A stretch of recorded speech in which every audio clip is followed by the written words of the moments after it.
आज हम सब यहाँ उपस्थित हैं और हमें ये पहचानने की ज़रूरत है कि हमारे संगठन के सामने एक बहुत बड़ी चुनौती है। उस चुनौती का सामना हम कैसे करेंगे, इसी के लिए हम इकट्ठे हुए हैं और 3 दिनों से चर्चा चल रही है। इसके बारे में मैं कुछ एक दो अपनी बातें कहना चाहती हूँ। ख़ास तौर से उन कार्यकर्ताओं के लिए जो देश भर में हैं लेकिन आज यहाँ उपस्थित नहीं हैं। देखिए, कांग्रेस का कार्यकर्ता कौन है? वो अनोखे लाल है जो इस झंडे को लेकर कन्याकुमारी से कश्मीर तक चला। वो दिनेश है जो आज दिख नहीं रहा है, जो इसी तरह से देश के ध्वज को लेकर नंगे पांव चला। कल किसी ने नसीब पठान जी का नाम लिया, उत्तर प्रदेश के एक नेता थे। आजीवन कांग्रेस के प्रति उन्होंने निष्ठा दिखाई। उसी तरह से मैं कई नाम ले सकती हूँ। कल जब शोक प्रस्ताव हुआ, ईश्वर चंद्र शुक्ला जी का नाम नहीं लिया, लेकिन ईश्वर चंद्र शुक्ला जी, उनको टिकट नहीं मिला चुनाव में, फिर भी वे प्रचार किए और प्रचार करते करते उनका देहांत हुआ। मैं पच्चू पासी का नाम ले सकती हूँ, जो रोज़ सुबह वही सफ़ेद जूते पहनकर गांव-गांव जाते थे, कांग्रेस के लिए प्रचार करते थे, कांग्रेस का झंडा फहराए रखे। उनका भी देहांत हुआ। यूपी में हम मजाक में कहते हैं कि एक लाइफ लॉन्ग कांग्रेस सफरर होता है। जो यूपी के कार्यकर्ता हैं ये समझेंगे ये बात। जो कार्यकर्ता आजीवन अपने वजूद के लिए संघर्ष करता है, वो मैं आज थोड़ा उसके पक्ष में बोलना चाहती हूँ। और मैं कहना चाहती हूँ कि जब भी हम ऐसे इकट्ठे होते हैं तो हम नए नए प्रस्ताव लाते हैं और ये सही है। हमने कहा है कि मंडल तक हमें अपना संगठन बनाना है, ब्लॉक तक बनाना है, नए लोगों को जोड़ना है, लेकिन ये कर्मकांड नहीं होना चाहिए। ये प्रस्ताव कागज़ पे नहीं रहना चाहिए। इसको करने के लिए हम सबकी जिम्मेदारी बनती है कि हम गांव-गांव जाएं, ब्लॉक जाएं और अपने संगठन को मजबूती से बनाएं। भारत जोड़ो यात्रा निकली, श्री राहुल गांधी जी बैठे हैं। उन्होंने कांग्रेस की विचारधारा की एक लंबी लकीर खींच के दिखाई। जो बहुत समय से नहीं हुआ था, उन्होंने करके दिखाया। पूरे देश ने देखा कि कांग्रेस का कार्यकर्ता, कांग्रेस का नेता किस लिए खड़ा है, किस विचारधारा के लिए लड़ रहा है, उस विचारधारा का मतलब क्या है। ये काम भारत जोड़ो यात्रा ने किया। देश भर से लोग आए, कन्याकुमारी में आए, केरल में आए, मध्य प्रदेश में आए, हर जगह जहाँ जहाँ यात्रा गई वहाँ आए।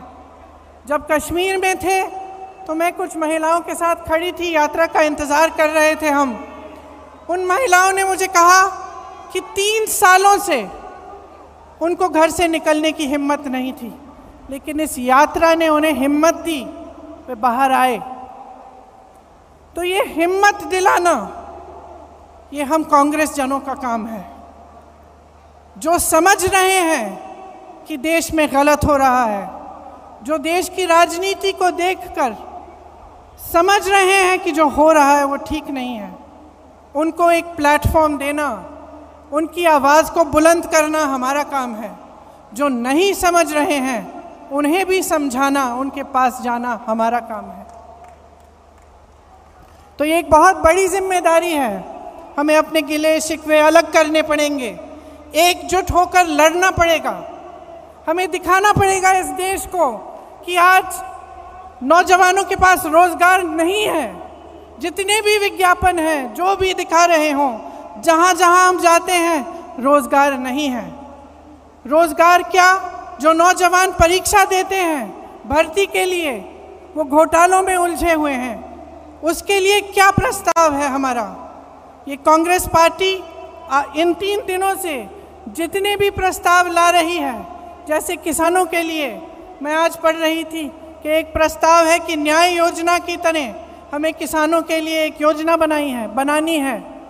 तो ये सब बातें पब्लिक तक पहुंचाना हमारा काम है और इसमें आपकी बहुत अहमियत है। तो एक साथ हमें काम करना पड़ेगा, चाहे महिलाओं के लिए, उनके विकास के लिए, चाहे ये समझाना कि जबकि देश का किसान आज कर्ज में डूब रहा है, मुश्किलों से घिरा हुआ है, लेकिन ज़मीन प्रधानमंत्री जी अपने दोस्तों को मुफ्त में दिलवा रहे हैं।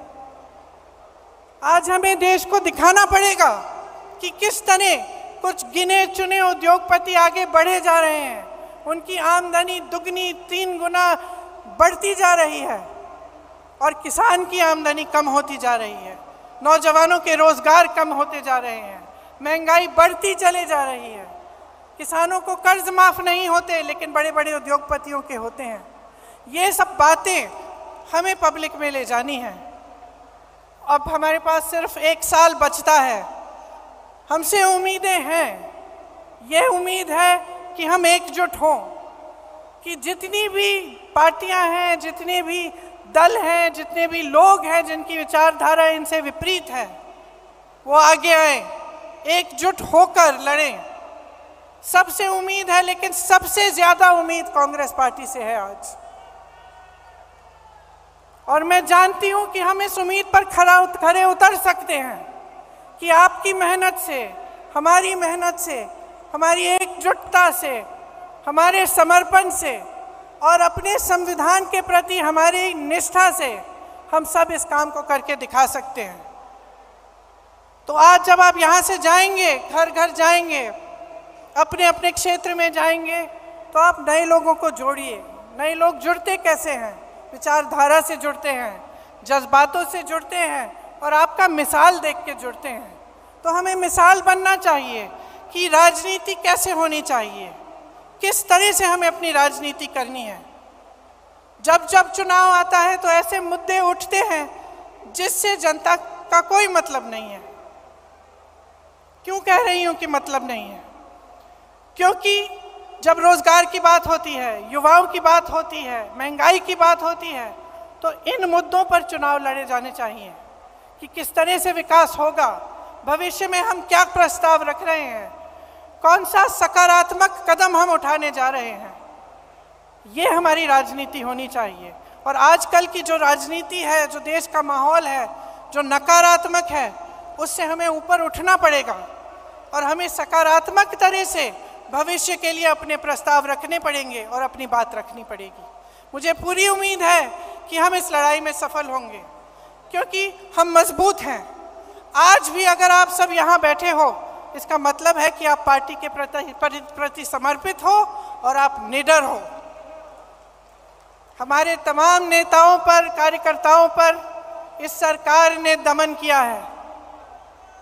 आज भी, कल भी छत्तीसगढ़ में रेड लगवाए, एजेंसियों के द्वारा क्या क्या नहीं किया, लेकिन आज भी हमारे नेता खड़े हैं, आज भी हमारे कार्यकर्ता खड़े हैं। और मैं जानती हूं कि आपका संघर्ष क्या है। अगर हमें पूछताछ के लिए 2 दिन के लिए बुलाया जाता है तो आपको जेल में महीनों के लिए रखा जाता है। अगर हमें पुलिस घसीट के ले जाती है तो आप लाठियां खाते हैं। तो हम जानते हैं कि आप में कितनी हिम्मत है। अब देश को भी ये हिम्मत दिखानी है, देश के संविधान के लिए, लोकतंत्र के लिए और एक मजबूत भविष्य के लिए हमें सबको इकट्ठे लड़ना है। आप सबको बहुत बहुत धन्यवाद। जय हिंद, जय कांग्रेस।